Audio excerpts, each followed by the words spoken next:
Okay, it's day 101. This is part three, and you saw Task Force and I at the National Archives the other day.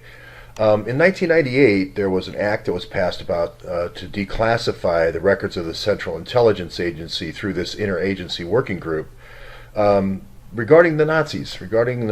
And until that happened in 1998, which is right here, people really didn't believe that many Nazis had come into the country. But through these records, people were able to write books like Paperclip, Operation Paperclip, which is what it was called. And they were surprised to learn that most of our submarine scientists and most of our space scientists had come from Nazi Germany.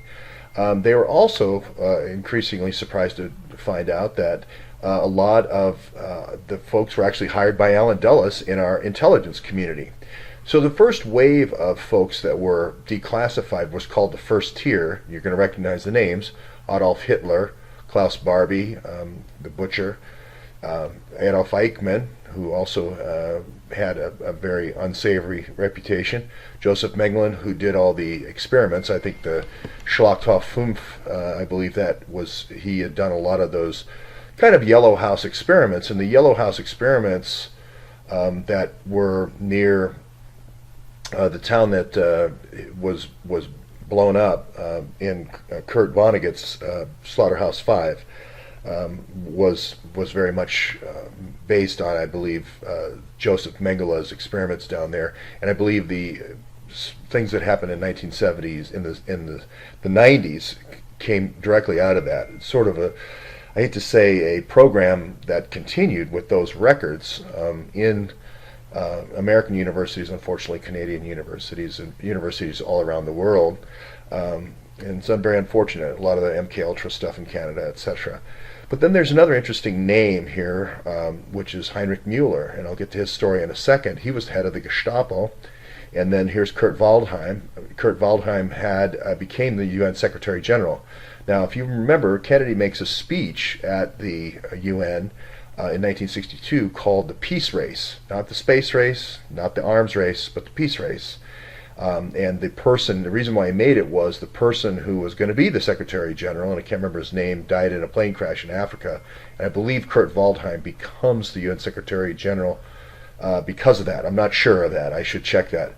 But anyway, getting back to Herr Mueller, Heinrich Mueller, there's quite I'll scroll down, there's quite a mystery story around him. Of course, Hitler, everyone speculated about. Eichmann, they said, was very much like Mueller in the sense that they said he died in Munich in 1945. But then he was found by Mossad agents and later murdered, I believe in 1960 or so. If you haven't heard of the famous Dr. Green and Mengele and the whole kind of series of rather sick experiments that came out of Mengele, you can read up on that. Some people say he didn't die in 1979 in Brazil. The movie Boys in Brazil talks a little bit about this. But then there's a movie done, The Odessa Files. So this has been popularized in culture about the Nazis escaping to South America, and some escaped to Fort Hunt here and were hired by Allen Dulles. There's no question about that. And McDuff here locally, his father, did the background checks on a lot of these folks. So we're literally one heartbeat away from verifying all this information. So there's two schools of thought. One was Mueller died in 45, so this is the Berlin Mueller theory, and then there's Mueller in Moscow. My theory is Mueller in Fairfax County here, and I'll go into that. But for some reason, after supposedly he dies, right, and then the Eichmann dies in 1960, the CIA spends all this money and does a huge file and does all these reports looking for Mueller in Moscow in 1970s, and the record ends with Mueller at the archives in 1971 with we just can't find him. And I think this was a throw. I think they were trying to get Mossad. They were trying to throw Mossad off the track here, especially since I believe he was here in Fairfax, Virginia.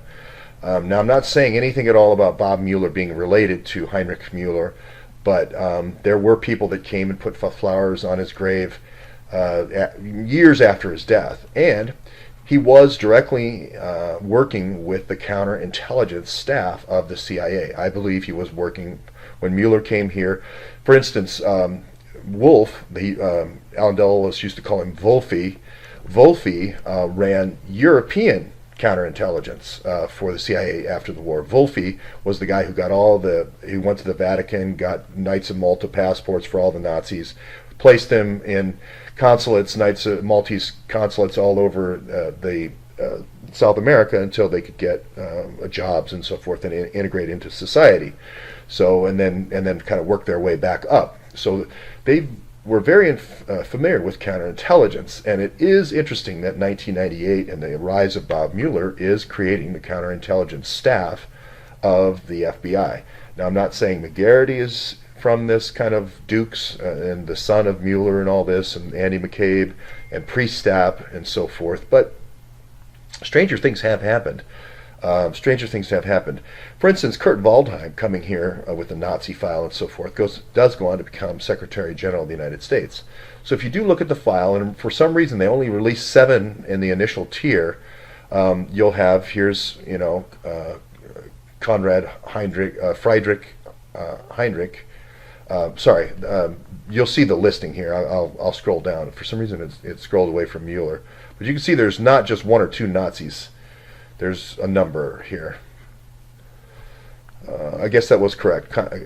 Conrad Friedrich Heinrich Mueller. He was 36 years old at that time. So could he have fathered a 73-year-old Bob Mueller? Yeah, don't know. Hard to say. So I'll just go to the report and give you a taste of the report. You can see all the folks that worked on it. The interesting thing I saw immediately was Robert Wolf. And it reminded me so much of Wolfie, the guy who was running European counterintelligence for the CIA. So, interesting, very interesting. Ohio University, Portsmouth, Ohio, there. And, of course, then you've got American University. Why wouldn't you? And then you have University of Virginia. So, it's good working group there, interagency working group. If you wanted to throw people off, what you would do if it was me and I was in that inner working group, I would say, hey, here's all the records, 1998, and this proves Robert Mueller is not related to Heinrich Mueller. Just interesting timing that would come out as the Hillary and the PDD 62 gets approved by Bill Clinton. This very well could be PDD 62, the beginnings of PDD 62. It's just amazing amount of happenstance and timing. Teresa Grafenstein, 98, Imran Awan, 98, all these, everything kind of starts in 98 in the run-up to 9/11. So this goes through all the different searches, and you can read that if you want. This is good folklore, good story. I'm not certainly saying that there is any truth or any connection to Robert Mueller, but it is interesting speculation.